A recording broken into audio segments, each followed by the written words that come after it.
Okay, let's get into it. Today we're doing a deep dive into something we're calling the Ahuriri anomaly. Right. It's a forensic reconstruction. We're trying to connect some very strange dots. And these are some really disparate points. We're talking Janssen-Silleg, the fertilizer company Ravensdown, a hotel in Napier, and a sunken ship. The Gulf Livestock One. And the key here is how we're approaching it. We're not starting with the official story. No, this is all based on what you call rumor first intelligence, or RFI. Exactly. We prioritize what's called dark data. So these are the unfinanced local rumors, the statistical blips, the things that shouldn't happen. And when you map those against official timelines, that's the entropic deviation analysis. That's it. Looking for patterns that just, well, they defy coincidence. So the core idea, the hypothesis from all this data, Yeah. it's a big one. It's huge. We're looking at the possibility of clandestine biological research, maybe even BECO or COVID-19 precursors. Using human and bovine subjects who are basically invisible, and then a liquidation at sea. To pull that off, you need a serious architecture of concealment.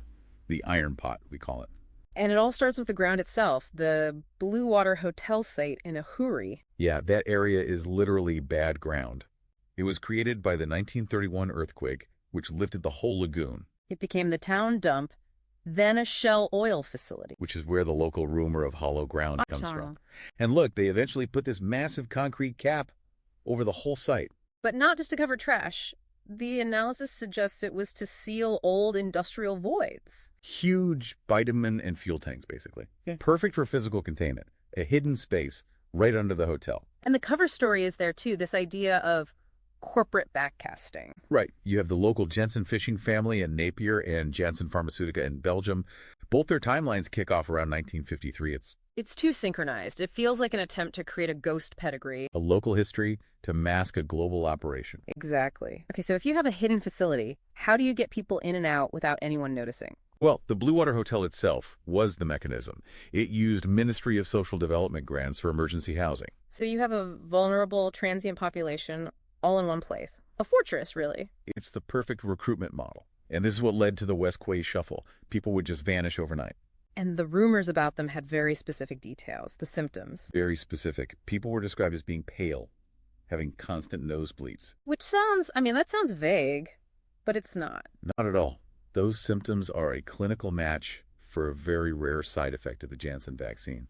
It's called VITT. Vaccine-induced. Immune thrombotic thrombocytopenia.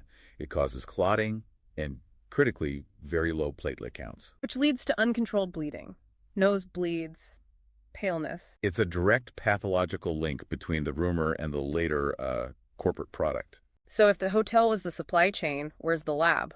The biological forge. All signs point to the Ravensdown Napier Works, their ARL lab. But they just test soil, right? For farming? On the surface, yes, but they have these high-end ICP-MS units. Inductively coupled plasma mass spectrometry. Right. And those have a clear dual-use function. They are incredibly precise. You can use them to track elemental tags used in viral research. So you could be running single virus detection under the cover of agricultural diagnostics. And even the virus provides cover. Bovine coronavirus, BECO, is structurally similar to SARS-CoV-2. It all fits under biologicals for sustainable farming. Which brings us to the disposal, the Gulf Livestock One. September 2nd, 2020. We can't see it as just an accident. We have to reclassify it as a terminal disposal event. It sank in a typhoon, carrying almost 6,000 cattle. The storm provides the perfect cover. But you have to look at the forensic detail. The engine failed. Why, though? What happened? The official report cites a rear bearing seizure. Now, that is not a typical failure in a storm. What does it suggest to you? It suggests a forcing event. That kind of seizure often comes from a sudden, localized issue overheating, contamination. It's a way to ensure the engine dies at the most critical moment, with no chance of recovery. Ensuring the cargo, the biological vectors, is destroyed. Gone for good. Okay, so the final piece, the thing that ties it all together, is the patent. The corporate pre-knowledge. Janssen had a patent portfolio going way back. U.S. patent 7,514,444 has a priority date of 2006. And it was for treating thrombocytopenia, low platelets. They had the intellectual property for TPO mimetics, compounds that increase platelet counts. You're saying they had the cure filed away years before their vaccine would cause the exact condition it treated. The cure was in the filing cabinet before the disease was on the public radar.